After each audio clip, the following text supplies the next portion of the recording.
نحمدہ و نصلی علی رسولہ الکریم اما بعد اعوذ باللہ من الشیطان الرجیم من حمزہ و نفخہ و نفثہ۔ سوال یہ ہے کہ حد الوسع کوشش کر کے نماز کی پابندی کرتا ہوں، لیکن فجر کی نماز اکثر قضا ہو جاتی ہے۔ جب آنکھ کھلتی ہے تو سورج طلوع ہو رہا ہوتا ہے۔ اس کے لیے کوئی وظیفہ بتا دیجئے کہ تاکہ میں رات کو وہ کر کے سوؤں اور صبح کی نماز جو ہے وہ میں وقت کے اوپر آنکھ کھلے اور میں پڑھ سکوں۔ پہلی بات تو یہ میرے بھائی کہ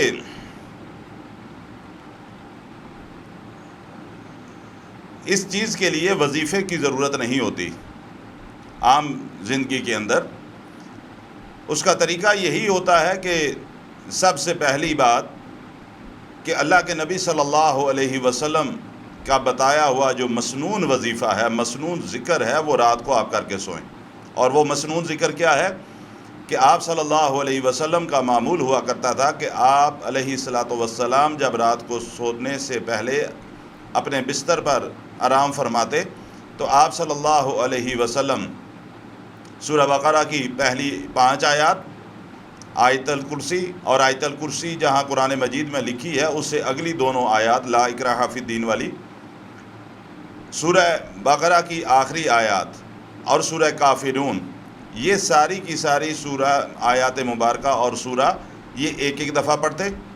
اور سورۃ اخلاص، سورۃ فلق اور سورہ ناس، یہ تینوں صورتیں جو ہیں آپ صلی اللہ علیہ وسلم 3 دفعہ پڑھ کر تین دفعہ پڑھ کر، اور پڑھنے کا طریقہ یہ تھا آپ صلی اللہ علیہ وسلم کا کہ اخلاص، فلق اور ناس تینوں کو ایک دفعہ پڑھتے، پڑھنے کے بعد اپنے ہاتھوں پہ تھتکارتے اور پورے جسم پر ہاتھ پھیرتے، پھر تینوں کو ایک ایک دفعہ پڑھتے، پھر یہی عمل کرتے، تیسری دفعہ پھر تینوں کو ایک ایک دفعہ پڑھنے کے بعد اپنے جسم پر ہاتھ پھیرتے، اور اس کے بعد آپ سونے کی دعا پڑھ لیں، دائیں کروٹ لیٹ جائیں۔ یہ مسنون وظیفہ جس کو آپ کہہ رہے ہیں یا ذکر آپ صلی اللہ علیہ وسلم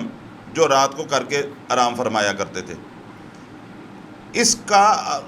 خود بھی معمول بنائیں، اپنے بچوں کو بھی اس کی تلقین کریں، تاکید کریں کہ وہ بھی اس کا معمول بنائیں۔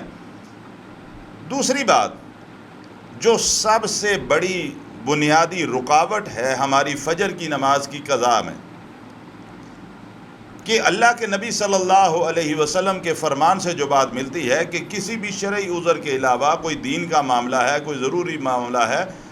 اس کے علاوہ آپ صلی اللہ علیہ وسلم کے فرمان سے جو بات ملتی ہے وہ یہ ہے کہ عشاء کی نماز کے بعد سونے میں جلدی کریں۔ ہم عشاء کی نماز اگر آج کے وقت کے مطابق اگر 9 ساڑھے 9 بجے ہو رہی ہے تو اس کے بعد پھر ہم نے کھانا بھی کھانا ہوتا ہے، دوستوں کو ملنا ملانا بھی ہوتا ہے، عزیز و اقارب کی طرف بھی بیٹھنا ہوتا ہے۔ اس کے بعد اگر یہ سارے کام نہ بھی کرنے ہوں تو ہم موبائلوں کے اوپر بیٹھ کر ساری رات وقت ضائع کرتے رہیں گے۔ کوئی مووی دیکھ رہا ہے، کوئی ڈرامہ دیکھ رہا ہے، کوئی گانے سن رہا ہے، کوئی کارٹون دیکھ رہا ہے، کوئی اور کسی خرافات میں پڑا ہوا ہے۔ کرتے کرتے آدھی سے زائدہ رات جو ہے وہ اسی طرح گزر جاتی ہے۔ 12-1 بج گئے۔ اب جب 12-1 بجے بندہ ان خرافات کا شکار رہے گا، اس وقت تک جاگتا رہے گا، تو 3:30 سوا 3 بجے اٹھ کے کیسے فجر کی نماز پڑھے گا؟ سب سے بنیادی جو چیز ہے وہ یہ ہے کہ اپنے معمولات کو شریعت کے مطابق لے کر آئیں، اپنی زندگی کو اسلام کے مطابق بنانے کی کوشش کریں، پھر اللہ کی توفیق سے انشاءاللہ صبح کی نماز کے لیے وقت پر آنکھ کھلے گی۔ سب سے پہلی بات جو غلطی آج ہم سب کر رہے ہیں، ہم سب اس غلطی کا شکار ہیں کہ رات کو دیر تک جاگنا اور پھر صبح کے آج ہی آنکھ نہیں کھلتی۔ ہاں یہ الگ بات ہے کہ اگر کسی مجبوری کی وجہ سے کوئی میڈیسن ایسی لے لی ہے کہ جس کی وجہ سے نیند کا غلبہ ہے، وقت پر آنکھ نہیں کھلی، بیماری ہے، سفر میں ہیں، سفر کی وجہ سے کہیں آپ پہنچے ہیں لیکن آپ کی آنکھ تھکاوٹ کی وجہ سے نہیں کھلی، یا کوئی اور شرعی عذر ہے جس کی بنیاد پر کبھی کبھار روٹین نہیں بنانی چاہیے کہ روز صبح اٹھ کے 9 بجے نماز پڑھیں، یہ کوئی ٹائم نہیں ہے نماز پڑھنے کا. جو بندہ روٹین بناتا ہے، کبھی کبھار کوئی مجبوری کی حالت میں کسی وجہ سے آنکھ نہیں کھلی اور اس وقت کھلی ہے کہ جب سورج طلوع ہو گیا، تو پھر حکم کیا ہے؟ پھر حکم یہ ہے کہ جب آنکھ کھلے اسی وقت پہلا کام یہ کریں کہ وضو کریں، وضو کر کے نماز کو قضا پڑھیں. اور قضا نماز فجر کی، اس میں جس طرح 2 سنت ہیں، پہلے آپ 2 سنت پڑھیں گے، پھر 2 فرض بھی پڑھیں گے. اور اگر ایک سے زائد افراد ہیں جن کی نماز قضا ہو چکی،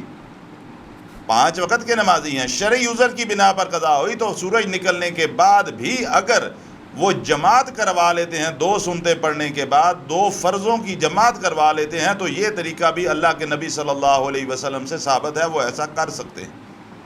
امام الانبیاء محمد رسول اللہ صلی اللہ علیہ وسلم ایک دفعہ صحابہ کے ساتھ سفر میں تھے. سفر کے دوران آپ کی آنکھ لگ گئی، جس صحابی کی ڈیوٹی لگائی ان کی بھی آنکھ لگ گئی. جب سورج طلوع ہوا تو اللہ کے نبی صلی اللہ علیہ وسلم کی آنکھ کھلی، تو آپ صلی اللہ علیہ وسلم نے باجماعت نماز پڑھائی. اس سے یہ دلیل ملتی ہے اگر ایک سے زائد افراد ہوں اور ان سب کی فجر کی نماز قضا ہو گئی ہو، جس طرح سفر میں ہوتا ہے انسان تو قضا ہو گئی، تو وہ اگر جماعت کروانا چاہیں تو سورج نکلنے کے بعد جو ممنوع وقت ہے اس کے گزرنے کے بعد وہ جماعت کروا کر بھی نماز ادا کر سکتے ہیں. لیکن اس عمل کی انسان کو روز کی روٹین نہیں بنانی چاہیے، بلکہ یہ کبھی کبھار کا عمل ہے. کوشش اس بات کی کرنی چاہیے کہ جس وقت اذان ہو، مؤذن جب کہتا ہے الصلاۃ خیر من النوم، تو اس کا مطلب یہ ہے کہ آپ اپنے نرم بستر کو چھوڑ، اب نماز کی طرف آ، یہ بہتر عمل ہے، تو نے یہ ادا کرنا ہے. کوشش اس بات کی کریں کہ رات کو سونے سے پہلے جو احتیاطیں کی جا سکتی ہیں، جو تدابیر اختیار کی جا سکتی ہیں، الارم لگائیں، اپنے سے تھوڑے سے فاصلے رکھ کر لگائیں، تاکہ اس کو بند کرنے کے لیے بہرحال آپ کو اٹھنا پڑے. اور جب اللہ کی توفیق سے آنکھ کھل جائے، پھر اس کے اندر سستی نہ کریں کہ اچھا بھائی ابھی اذان ہوئی ہے تو میں تھوڑی دیر بعد اٹھتا ہوں، اتنی دیر میں شیطان آپ کو لوری دے کے سلا دے گا. اذان کی آواز سنی، وقت ہوا تو فوراً اٹھ جائیں، اٹھ کر وضو کریں، اللہ کو یاد کریں. اللہ تعالیٰ مجھے بھی اور آپ کو بھی وقت کے اوپر 5 نمازیں، خاص طور پر فجر کی نماز کو بھی ادا کرنے کی توفیق عطا فرمائے.